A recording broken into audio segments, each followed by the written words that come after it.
Hi, I'm Anjali Russell. Welcome to the Yoga Show. Today is going to be a little bit different because we're going to go into a deeper exploration of yoga as a philosophical system. So many people in the Western world see and view yoga as a physical practice that we just do when we step on a yoga mat. And yoga really is much more than that. It really has been devised as a lifestyle, as a philosophy, a systemized approach to guide our moral and ethical behavior.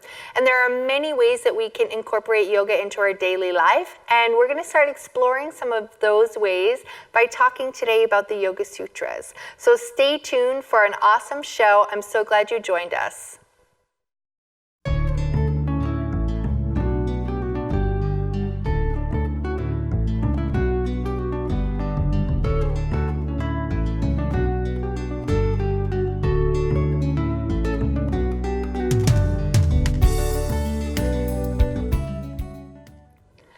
Hi, I'm Anjali Russell.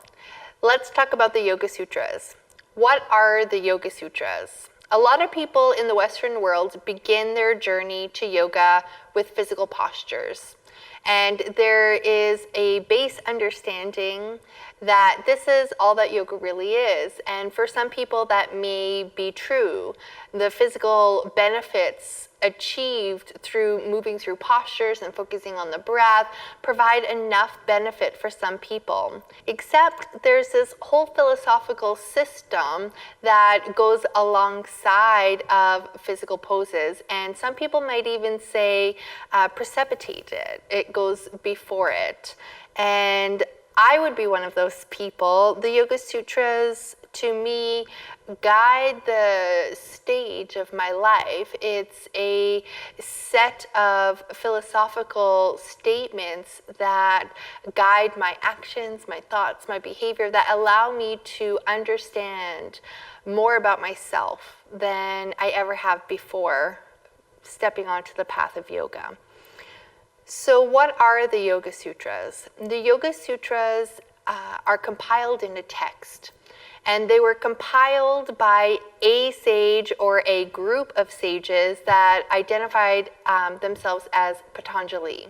So we can kind of think of Patanjali as a name for one man or a group of people that collected some of the main points through some other classical Indian documents, philosophical writings known as the Vedas, the Upanishads, or the Bhagavad Gita, and Patanjali really boiled it down, the information that they were trying to transmute, and put it into 196 aphorisms.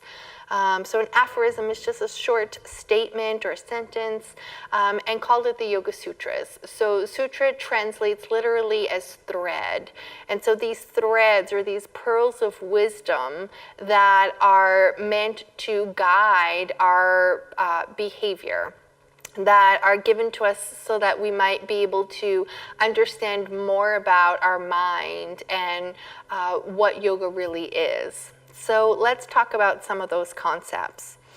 So about 2,000 years ago is when it's thought that Patanjali collected these sutras. It is considered to be one of the most essential texts in yoga.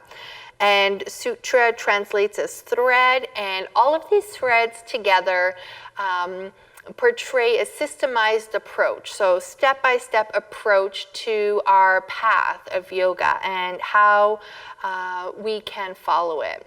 So the sutras fit into the Raja Yoga path, which is also outlined in the second book of the Yoga Sutras, and we'll get to that in just a second. So these sutras were written into these aphorisms and divided up into what we call 4 padas. So pada means foot, or it means separated, or like a chapter. So we have 4 chapters, essentially 4 padas of the Yoga Sutras. Pada 1 is where Patanjali talks to us about what yoga really is, so the definition of yoga. And translated loosely, he basically shares with us that yoga is a path or a tool that we use to bring our mind into a state of equilibrium, a state of balance. And so if we compare that definition with what many people in the Western world think of as yoga, which is a set or series of postures that we move through in a room with tons of other people, that's not really what Patanjali is talking to us about in the Yoga Sutras. And in fact, he makes very little mention throughout the 4 books, 196 aphorisms, about asana or postures. What he does focus on mostly is the nature of the mind and the role that the egoic mind plays in the understanding or lack thereof of who we really are. And that's really the central core teaching of Pada 1, is the nature of the mind. And so it's here that we read through the aphorisms, repeat the aphorisms, study the aphorisms, read many different translations, because there are thousands of translations that have been written by scholars that all have a perspective on what these sutras are saying and trying to communicate to us. And so we can collect all of that, take it into our own practice, our own meditation, reflection, and see what speaks to us. The second pada, or chapter of the Yoga Sutras, is really teaching us about the practices that we're using to overcome the nature of the mind. So, for example, if the nature of the mind is to forget our innate intelligence or our conscious awareness, by clouding it with the egoic identity, stories, and dramas about our life that pull us away from our understanding of who we really are and away from that equilibrium in the mind, then chapter 2 is providing us tools or practices to follow and to implement in our daily life so that we might overcome that natural tendency of the egoic mind to cloud our perception, our connection to our truth of our existence, our consciousness. And just like the sky is always blue, we are always in a state of natural awareness or a state of conscious awareness.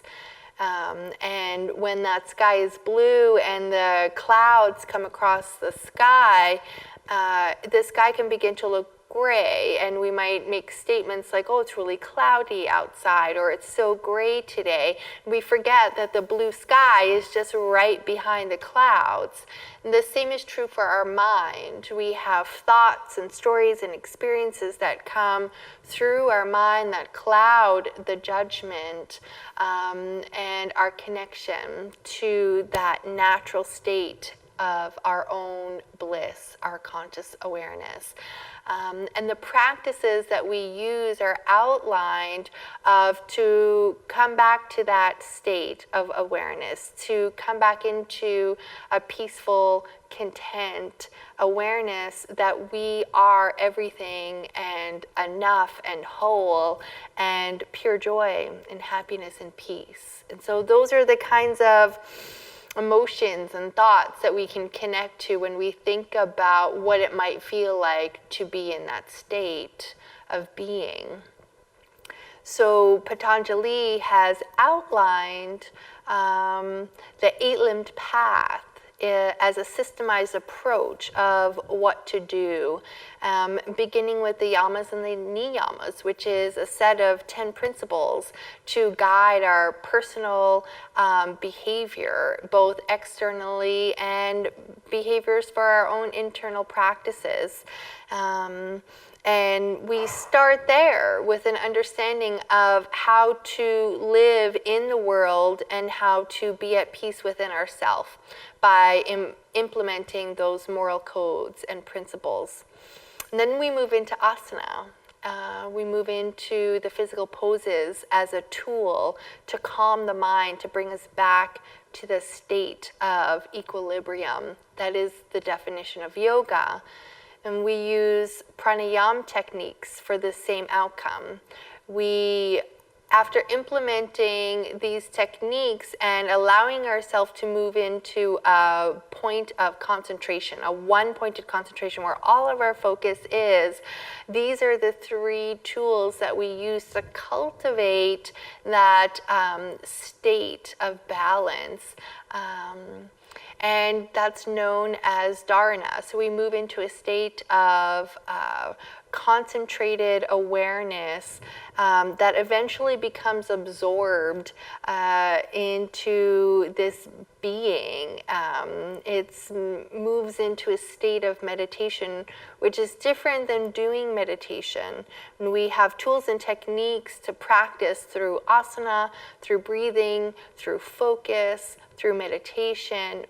But naturally, after implementing these practices over some time, we move into the real state of yoga, which is a meditative state that allows us to remain connected to that source of consciousness that is always there.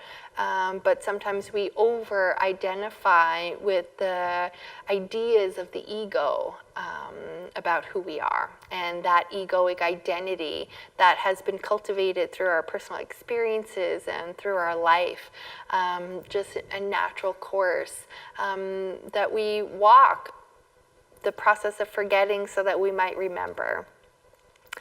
So those are the first 2 padas. Patanjali teaches us in pada 3 about the siddhis, which are natural states or natural gifts that arise through a long and dedicated practice of yoga without interruption. So there are lots of explanations of what a long practice, dedicated practice without interruption means, but that consistency and discipline of coming to our practice of yoga naturally give way to these abilities that lie dormant within all of us. And some of us may have a natural connection to them. We may find our connection to them more easier than other people, or our understanding of them a little clearer than some other people, but we are all having access to these siddhis that Patanjali teaches us about. But he advises us not to focus on the attainment of any kind of special ability or power within our practice, because it's really not the point. So we generally don't focus on the need to cultivate any of the information that we would be reading in pada 3. We just simply understand that it is a natural occurrence, so that it gives way for explanation when they arise. We try not to focus on them and to remain centered on the tools and the practices and the journey of moving through those, so that we might find some inner peace and quiet the mind, returning to our natural, innate consciousness. Pada 4 gives us a glimpse, forward after many years, many lifetimes of these practices and incorporating into our life the very set out principles of this systemized approach, moving into a state of liberation or kaivalya. And that is when our soul becomes liberated from our egoic mind, from over-identifying, where we're constantly in a state of pure conscious awareness of who we are in our natural light, our joy, our peace, our bliss, and we're able to move from that place all the time.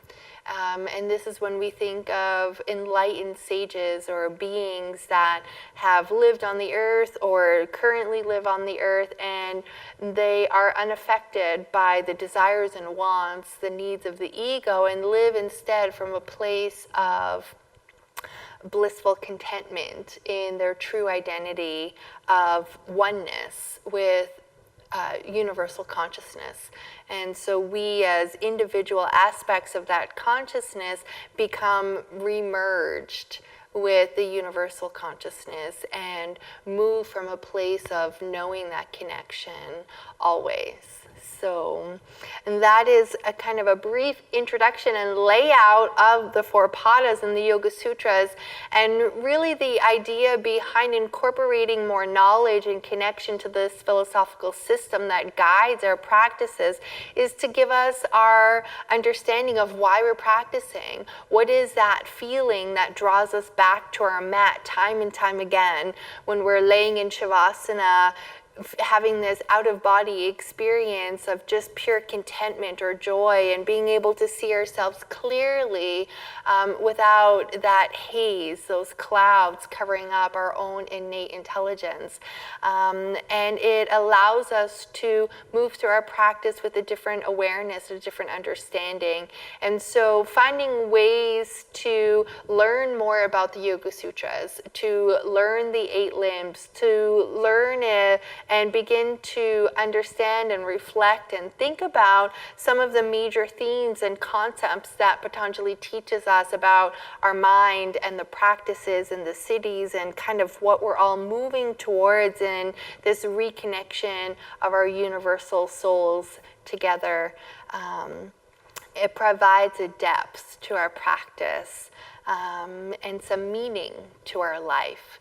And I would encourage you to find a copy or translation of Yoga Sutra text that you might feel connected to, and just open it up and begin the study and reflection on this amazing document that really serves as the backbone to our yoga journey. So again, I'm Anjali, and that's just a brief introduction into the Yoga Sutras, and we'll see you soon. Thanks.